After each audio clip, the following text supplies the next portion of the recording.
Hello. Welcome to Nowhere, a beautiful, lush, green spot of picturesque nature. While many would consider this area to be nigh on worthless, we have 70,000 money and a dream. My goal is to turn nowhere into somewhere, a real place on the map, where anybody can be somebody. Now, in this digital world of make-believe, we can absolutely pretend that the American dream is not only more than that, a dream, but an actually smart and viable ideology to base our way of living and city planning around. Melodramatic monologues aside, this game of Cities Skylines will be played on the map Chinook Valley by It's Jalix, with a Z. It was picked both for its beauty and attention to detail regarding player interaction, and also the simple fact that no mods are required to load it. We have the mass transit DLC. I really don't want to download next to. I will be playing the city with the idea that as it grows from something no more than a mere highway rest stop, or a wrong exit taken, to an eventual large city to be proud of, it never wavers from the absolute worst in American city planning policy. The car is king. The automobile is of utmost importance. While freight rail and ships are allowed, I will be building the city with minimal public transit and focusing on car-centric infrastructure. Why? Because I want to see if I can properly fix it afterwards. The final product will be as much of a utopian dream as I can muster, but I have always found transit solutions that were the result of compromises put in place long after destructive and disastrous policies had taken hold on a city to be the most interesting. First, we must worship Robert Moses. Then, only when the city can bear the weight of those ideals no longer, we will turn our back on them and build a city that can truly thrive. I'd figure probably right here, it's our only road entrance. Again, roads only. Trains are for suckers. And we can do things the cheapest way possible, too. Alright. I don't see what's wrong with that. Nothing at all. No, that's better. That's a lot better. 2 lanes. Better than 1. More lanes are always better. Everyone knows that. No more birds. Oh, that doesn't look right. Okay. We'll go back to dirt roads. That's cheaper. Wait. The drain pipe and the water treatment plant are the same cost, same upkeep. Why would I ever not use the inland treatment plant then? Alright. Oh, Lord. The Carl Jr.'s sign is in the power section. That's... I was not expecting that. Oh, and Red Lobster, too. That 70 grand goes quick. We're down to 44, and all I've got is a whole lot of not much. Zoned it. Alright. I've played plenty of creative games in Cities Skylines, and I burned out pretty quick. Then I found out that actually the game is pretty well balanced if you're not looking for too much of a challenge, and actually playing with money is not that bad. So we'll see where this goes.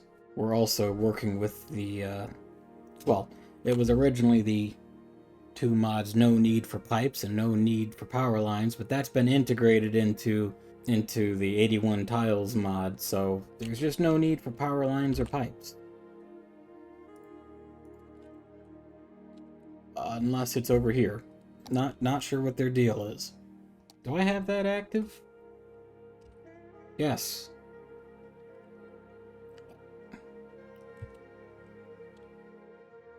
What's your deal? How much electricity does that take? Alright,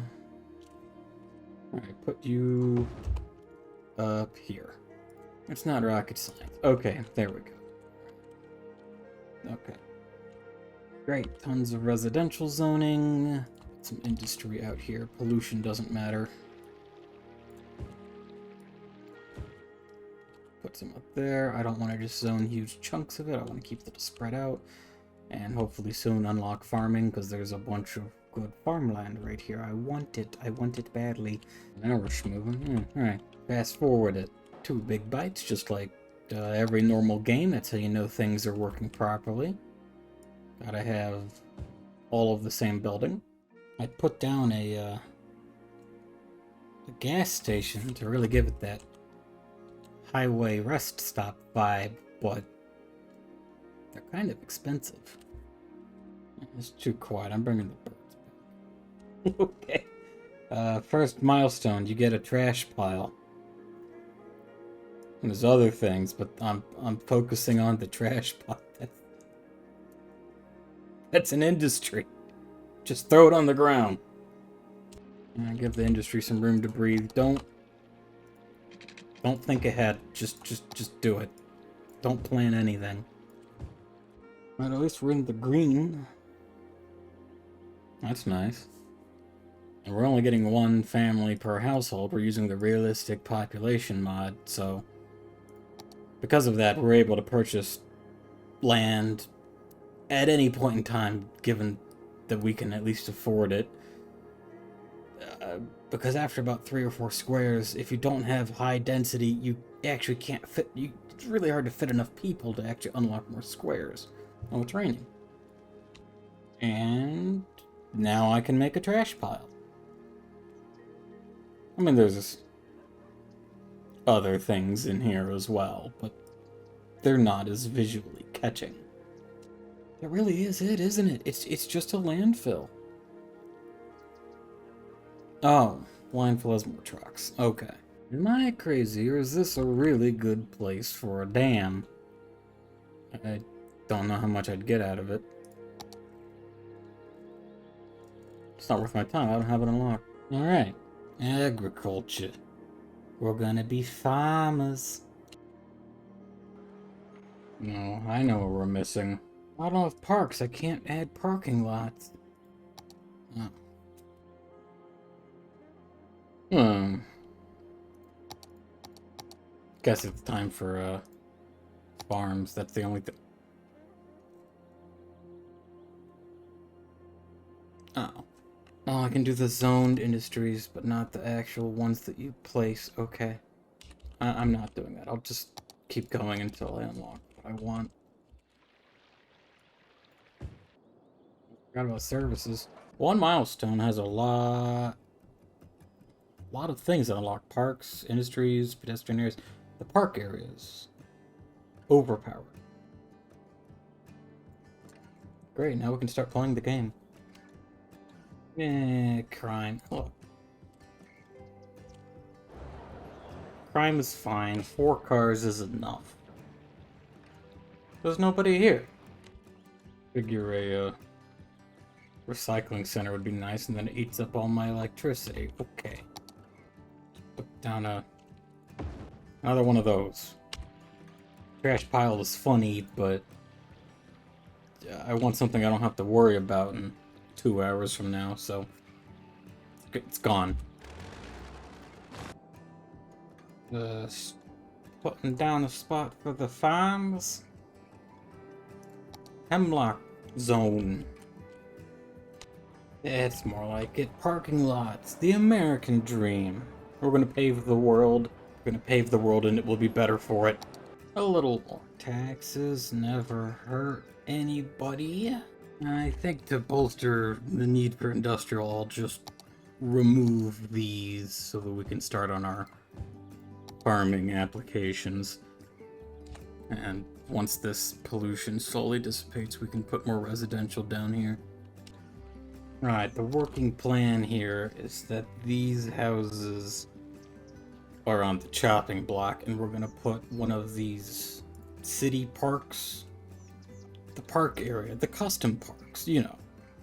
They come with the Park Life DLC. They are frankly pretty overpowered. They will raise the land value around them to almost maximum. We're going to relocate these citizens and put a park here to make some cash. And also because there's no other leisure other than parking lots. Honestly, I think I'm taking out a loan for this. I was not aware of how sloped the ground was when I started this. This is not ideal. And I'm unpausing and everyone's gonna level up.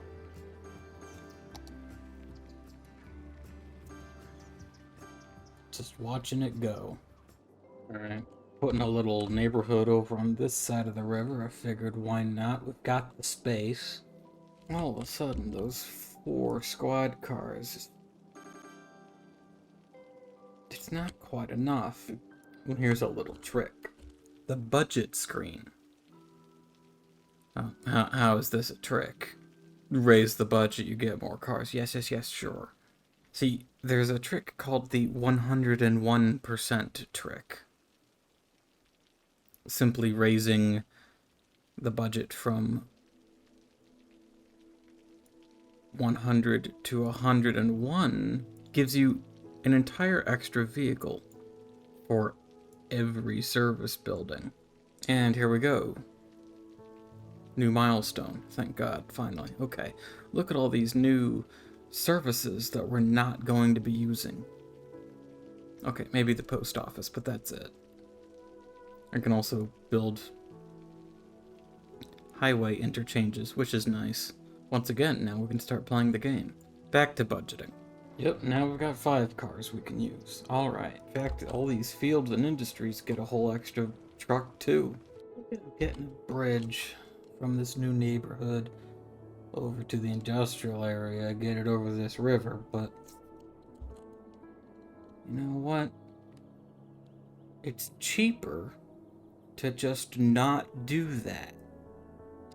I have got to get this money situation under control. We're in the green by a little bit, but not by nearly enough.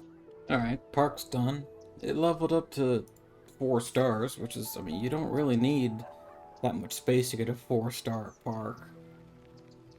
And honestly, it's almost enough to get to 5. I'm gonna see if I can cram some more trees in here and maybe get it up to 5, because if it's, you know, it's just, that's more I can charge for it. I don't think we can push it far enough to get to 1120 entertainment. But 4 stars is not bad. So I'm pretty happy with that. It's pulling in a lot more money than it costs to run it, so I'd call that a success. And the land value around that is, it's just, I mean, that speaks for itself right there. And the leisure view, I may have been getting these mixed up because the land value can improve, but the leisure is just, that is a solid circle. Either you're in the area or you are not. And if you're in there, it's 100%. You are perfectly content. This poor guy in the corner is 15 feet too far away from the park. He can't be happy. God, okay, it's been a minute. Actually, from the last cut, it's been a week. I have an actual career with the railroad, but it's also been a while in the game. It's gone a bit. And then I took a look at Premiere, and this is already at like 13 minutes. 13 minutes? I thought it was like 4 minutes in. Okay, so I'm just gonna make this quick. Nowhere has expanded a little bit. Apartments. Another little town over here named Roscoe. Named the neighborhood over here Antlers. Seriously, if anyone's ever just taken a look at Google Maps, just zoom in on the middle of nowhere, USA. And it's like a random word generator, honestly. You get some weird names out there.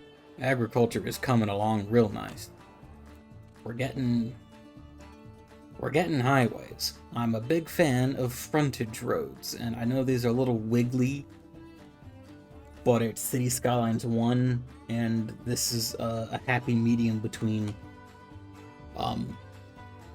just throwing things down and no adjustment, and spending 6 hours to make it look perfect. I was like 5 minutes with the Move It mod, and then another couple of minutes just tweaking things with like network anarchy and the node controller. I'm happy with this. Got some extra lanes in this 3-way junction, so all the frontage roads are connected up too. Well, most of them. Ignore that one down there that's not. We're getting more roads connected in, and it's real nice. It's real nice, except that it doesn't pay taxes. We've got a little bit of money, but the income is extremely volatile. I think anyone who's played with Industries DLC understands that it's gonna flip into the negative and then back way into the positive and then back into the negative over and over and over again countless times, because the amount of time it takes to actually export your product is longer than a single week cycle that it calculates your profit. So it doesn't average it out. It's just, you're either exporting and make a lot of money, or you're not exporting and you're losing money, and it doesn't really go. Look at that. Okay, it just spiked.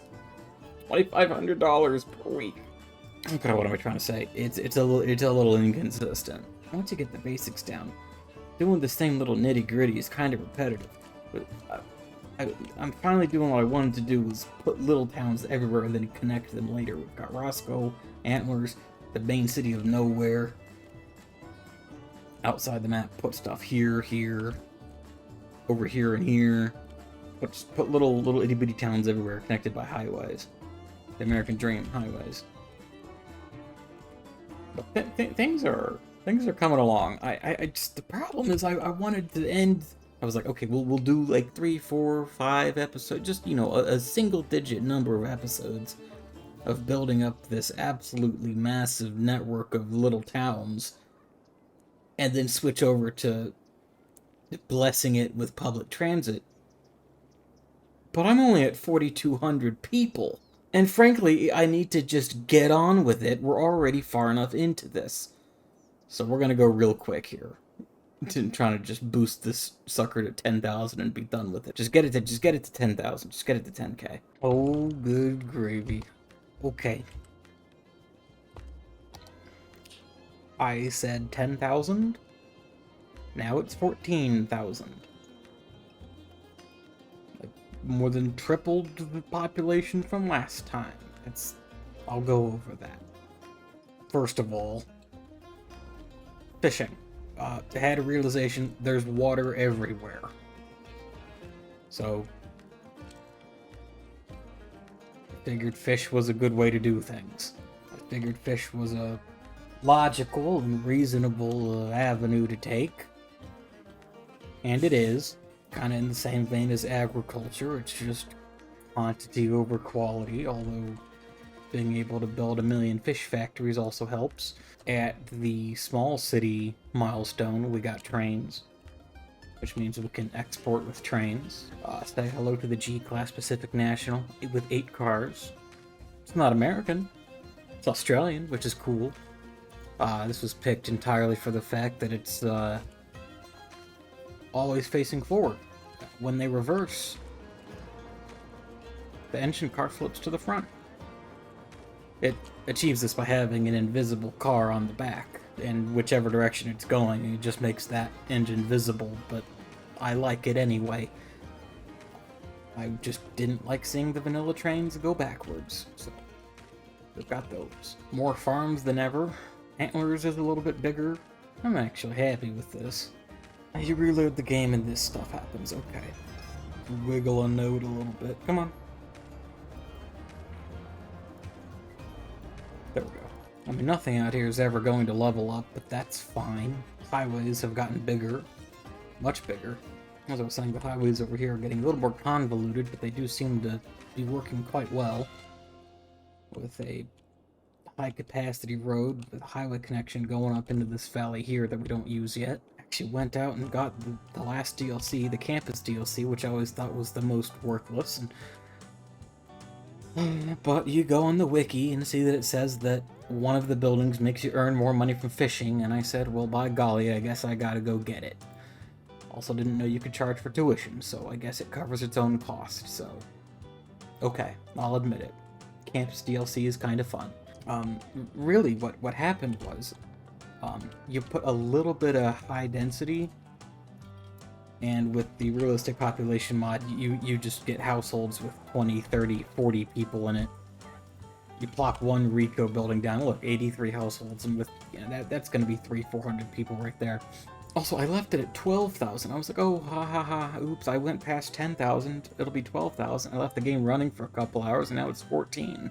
I haven't zoned a single house in 3 or 4 hours, and all of a sudden, I've gotten an extra 2,000 people.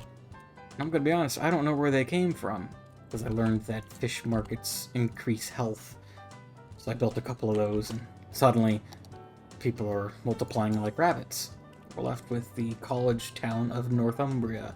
Ultimately, that section out there will probably be the middle of everything. I think that's the most central part of the playable map. But all of a sudden, I've got 14,000 people, and I'm finally making money at a consistent rate, and I'm gonna, again, try to keep off the high density, aside from the college town, because that makes sense that college town is filled with high density stuff. But truthfully, it just kind of got away from me. I don't really know what people... I don't watch a lot of Cities Skylines. I just play it. So I don't know if people really want to sit around for 4 hours and watch me lay every road, or just see the end result, but... You get a little bit of both. Here's the end result right now. We're at a hair over 14,000 people with 1, 2, 3, 4, 5 little towns or subdivisions of the main town, and a high enough population to unlock practically every service. Once you hit Grand City, you really unlock some major ones. Really looking forward to, at 50-60k, making the metro, train, monorail, tram hub with road. Bit of a mouthful. Making that the big grand terminal for the public transit system that right now does not exist and won't exist for a while. After Grand City, there's really not a lot to really work towards other than just number go up. So we'll see where this goes. Again, playing around like the American dream is actually a feasible way to live and is still a thing that exists.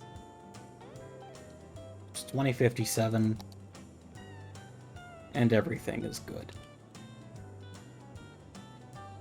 Alright. Goodbye.